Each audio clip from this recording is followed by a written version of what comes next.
presidente Biden está novamente pedindo ao Senado que aprove seu projeto de lei Build Back Better. Ele está promovendo o projeto de lei como uma forma de reduzir os preços dos medicamentos prescritos e relaciona 3 medidas que o projeto colocaria em prática para que isso acontecesse.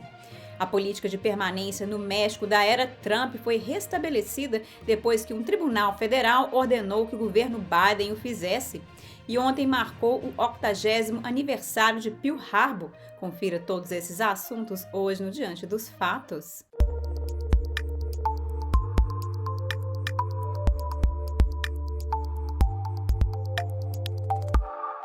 Ontem marcou o 80º aniversário do ataque a Pearl Harbor, mas antes de entrarmos nisso, vamos a algumas atualizações. A política de permanência no México da era Trump foi restabelecida depois que um tribunal federal ordenou que o governo Biden o fizesse. Os migrantes agora terão que esperar no lado mexicano da fronteira por audiências de asilo no Tribunal de Imigração dos Estados Unidos. Isso ocorreu porque uma ação movida pelo Texas e Missouri forçou o governo Biden a restabelecer a política de permanecer do México da era Trump, também conhecida como Protocolos de Proteção ao Migrante. Sob o governo Trump, a imigração ilegal diminuiu significativamente quando a política foi implementada pela primeira vez em 2019. Biden suspendeu a política de permanecer no México em seu primeiro dia no cargo e nos últimos meses os agentes alfandegários e de proteção de fronteira viram um número recorde de imigrantes ilegais. Em média, tem ocorrido 200 mil encontros na fronteira por mês desde junho. I didn't come to stay in Mexico. Since I departed Honduras, since I left Honduras, I have said I am going to the United States. I did not say I was going to stay and live in Mexico. The immigration office tells us that we have to stay in Mexico applying for asylum. And when you get here, you are disappointed. It is sad. They didn't sort anything out for us over there. That is why I'm going back to my country. A primeira onda a retornar ao México sairá de El Paso, no Texas, na segunda-feira, de acordo com uma autoridade dos Estados Unidos que falou sobre condição de anonimato. Todas as viagens de retorno ocorrerão em 7 passagens pelas fronteiras da Califórnia, do Arizona e do Texas, e todos que retornarem ao México serão vacinados contra a Covid-19. Embora o Departamento de Segurança Interna tenha reimplementado a política, o governo Biden ainda busca uma forma de acabar com ela. O presidente Biden está novamente pedindo ao Senado que aprove seu projeto de lei Build Back Better. Ele disse que seu projeto seria capaz de reduzir os preços dos medicamentos prescritos, especialmente o preço da insulina usada para tratar o diabetes tipo 1. We're going to cap cost sharing for insulin at $35 per month. That means you can't get charged more than $35 at a pharmacy counter for your insulin. That's across the board. Whether you get health insurance through your private policy, the Affordable Care Act marketplace, or through Medicaid. Em segundo lugar, Biden disse que o projeto ajudaria as pessoas a obter seguro-saúde. Ele pediu que as pessoas visitassem o site do governo para ver as opções, algumas das quais podem custar menos de $10 por mês. E terceiro, o projeto puniria as empresas farmacêuticas que aumentassem os preços sem supervisão. Going forward, drug companies that increase their prices faster than inflation are going to face a steep excise tax. In other words, if you're saying to we're saying to drug companies, if you're finally doing it because to be accountable, when your prices to the American people go up, you're going to be accountable. A Câmara já aprovou o projeto de lei Build Back Better. Biden está pedindo ao Senado que o aprove também. O presidente Biden e a primeira-dama Jill Biden visitaram o memorial da Segunda Guerra Mundial em Washington, D.C., no 80º aniversário de Pearl Harbor. Centenas de militares e civis foram mortos no ataque surpresa no Japão em 7 de dezembro de 1941. O presidente e a primeira-dama fizeram um momento de silêncio diante de uma coroa de flores no centro do memorial. A Casa Branca disse que ela continha um girassol selvagem, a flor do estado do Kansas, em homenagem ao falecido senador Bob Dole, o veterano que faleceu domingo e que foi gravemente ferido durante a Segunda Guerra Mundial. Os Bidens também colocaram um buquê na frente do pilar de Nova Jersey em homenagem ao falecido pai de Jill Biden, que serviu como sinaleiro da Marinha na guerra. Agora vamos para um pouco de história.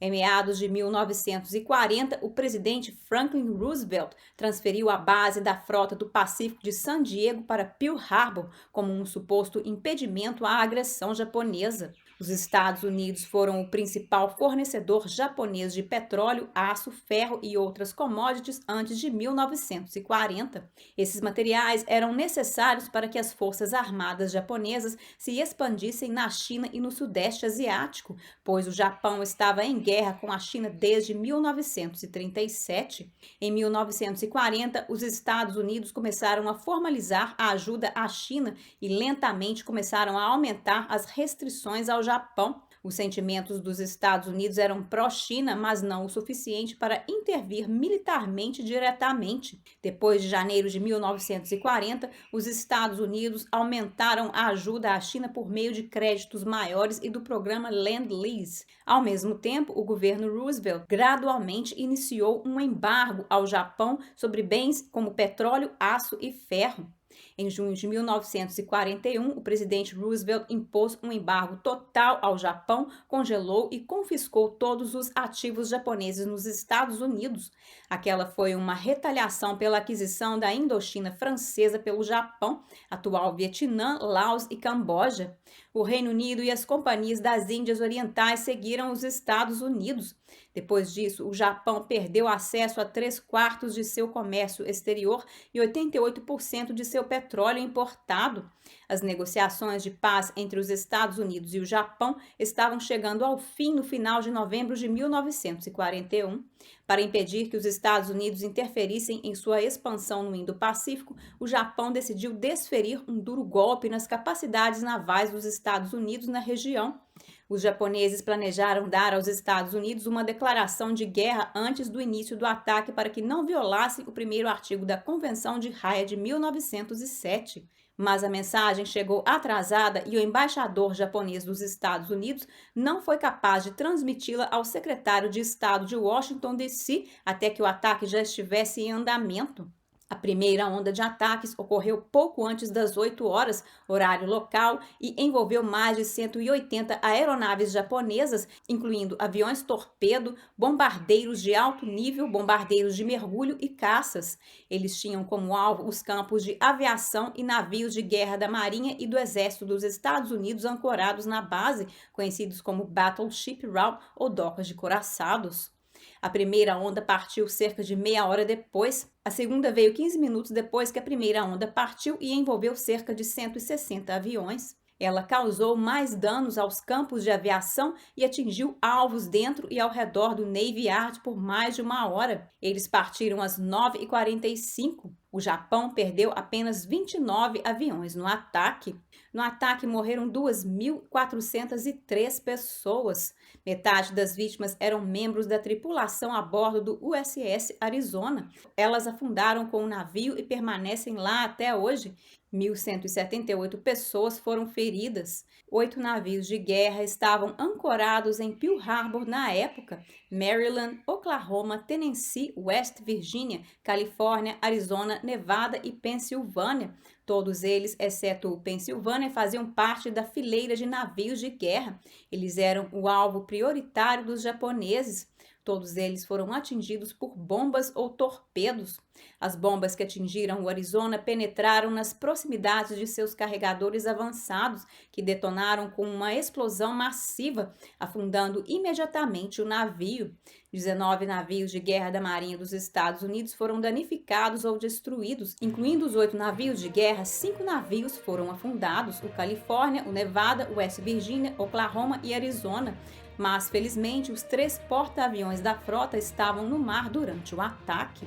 Os navios Maryland, Tennessee e Pensilvânia foram reparados no início de 1942 e retornados ao serviço. Já os navios Califórnia, Nevada e Virgínia Ocidental levaram mais de um ano para serem resgatados, reparados e retornados ao serviço. Os danos ao Arizona foram muito grandes e ele nunca foi resgatado. O Oklahoma foi resgatado, mas não pôde mais retornar ao serviço. Como consequência, os Estados Unidos declararam guerra ao Japão no dia seguinte. A Alemanha e a Itália declararam guerra aos Estados Unidos nos dias posteriores. Por hoje é só no Diante dos Fatos, mas antes de ir, se inscreva no nosso canal do Telegram na descrição abaixo. Obrigada por assistir e até a próxima!